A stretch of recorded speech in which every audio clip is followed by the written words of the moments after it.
Hello everyone, my name is Lauren Boylan and my service learning presentation is on the Water Street mission. I chose to complete my service learning project at the Water Street mission located in the city of Lancaster.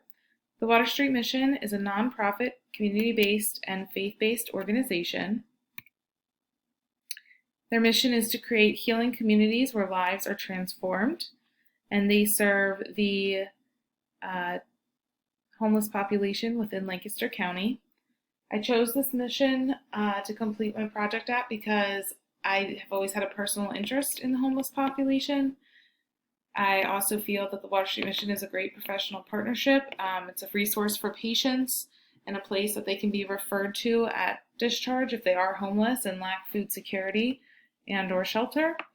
And it's also a local community resource that provides shelter, food, and healthcare services. The mission serves children, adolescents, and adults who are homeless or hungry, and their purpose is to provide food, shelter, healthcare screenings, and dental services, as well as offer a teen mentorship program, and also provide younger children with an early learning center where they can complete pre-K and kindergarten. The core values of the mission are focused on their dependence upon our God, partnership within the community. They use grace as their model. They believe in service to the church and authenticity in relationships. The homeless population faces many challenges. They often are faced with social, political, economic, and cultural barriers. Social issues that they face are poor living conditions, such as being homeless and a lack of adequate shelter, a lack of internal and external support systems. Many times they have poor literacy levels and/or a lack of education. Political issues the homeless population demonstrates are a lack of advocacy for themselves in all the political sectors. Oftentimes there's little to no flexibility in applying for low-income housing and securing that housing. There's also a lack of coalition between private and public financial sectors to help accommodate the needs of this population. Economic issues include poor access to healthcare, a lack of food security, and unemployment.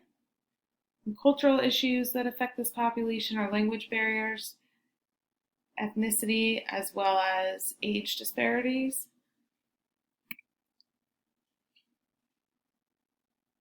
The professional role of the registered nurse is to help support, provide advice and guidance to their homeless patients and to help them continue to receive shelter, proper nutrition, and access to healthcare services outside of the acute care setting. Healthcare professionals can address social issues that the homeless population faces by partnering with other interdisciplinary team members, such as a case manager, to help assist in securing housing or finding shelters and residential shelter programs for these patients to go to and to become integrated with in order to help promote positive health behaviors. As far as addressing political issues, for the homeless population, healthcare professionals could join a local coalition to end homelessness and/or collect community donations for food and everyday essential items that may be donated to homeless shelters. A healthcare professional may also act as an advocate on a professional level. The need for flexibility in housing guidelines to secure low-income housing, such as at the state level and writing to state legislators.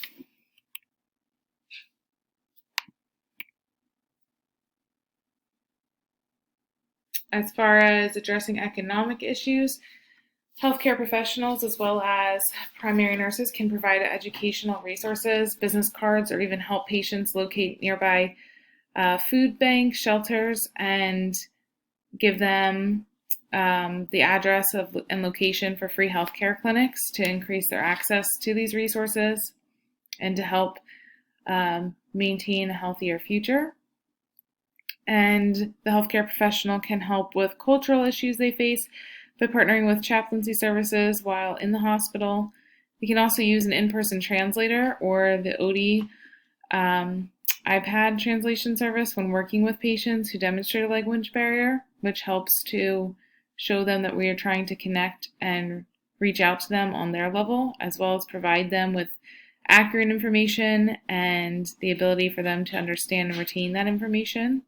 You can also attempt to encourage providers to consult geriatrics when caring for senior adult homeless patients, and this may also help them to make a connection to be followed throughout the healthcare system and to help promote the best health outcomes for them as possible.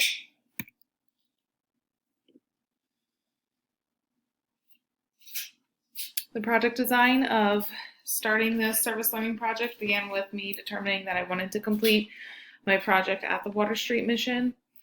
After I had decided that, I met with Heather Ross, who is their volunteer coordinator, to determine the needs of the population, ways I could serve internally through their organization, and then I took a tour of the campus.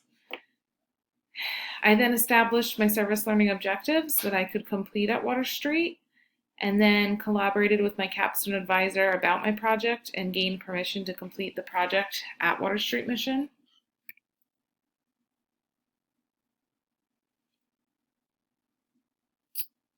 As far as implementing my service learning hours at Water Street, I completed 30 service learning hours throughout the month of March at the mission. I completed them between the dining hall and the day shelter. In the dining hall, I assisted with prepping meals for breakfast, lunch, and dinner. I served guests both hot meals and bagged meals for breakfast, lunch, and dinner.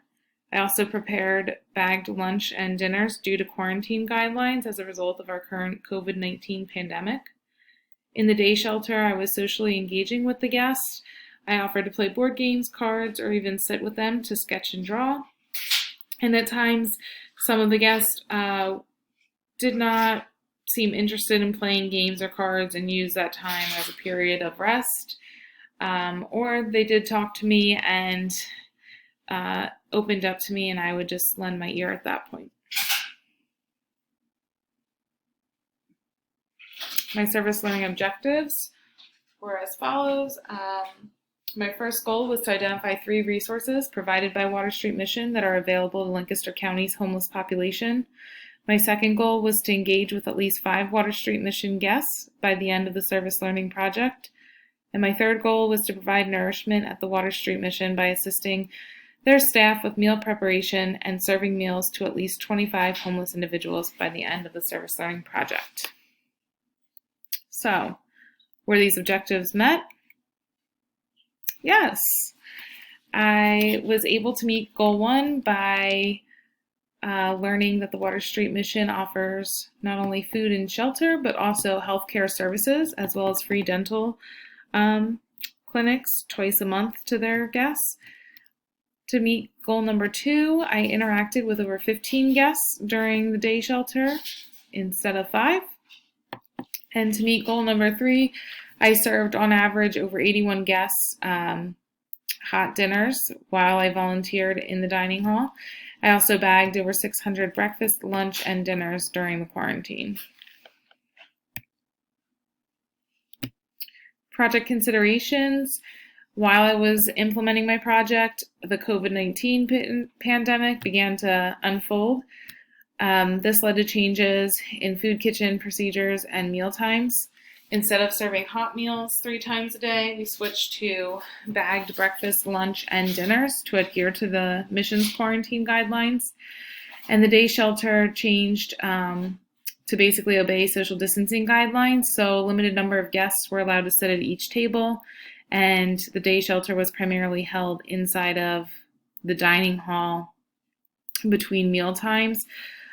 Due to the residential guests being quarantined at different levels within the main building. Revisions for future service learning projects would be that I would have met with my capstone advisor immediately after completion of IPC 302 for project approval. This would have given me a much longer time frame to continue to volunteer and serve Water Street.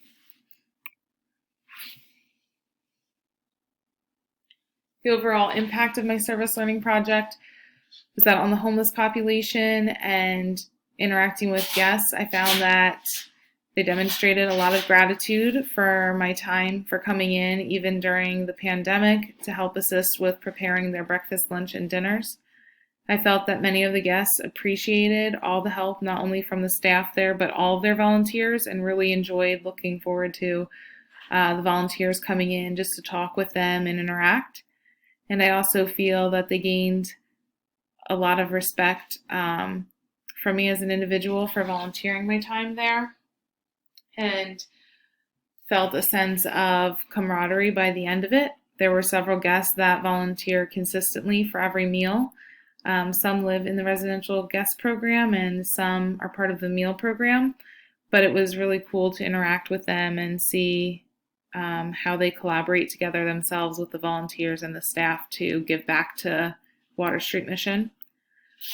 My personal impact was that it really was eye-opening for me, and it makes me feel grateful for the access I do have to food, shelter, and healthcare services.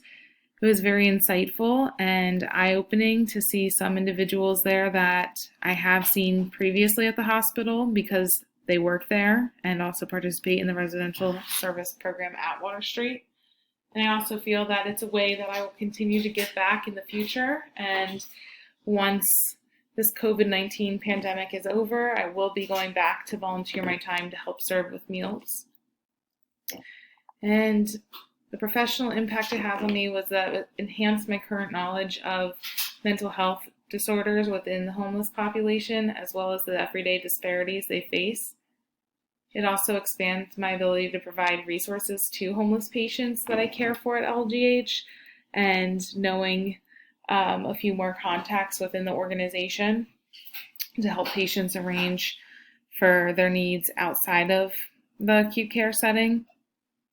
And I also feel like it's just great to know that there is a continuum of healthcare services available for the homeless outside of Lancaster General Hospital or other local hospitals in the area, where I could collaborate with case management and even Care Connections to help get them set up and enrolled in services offered by the Water Street Mission.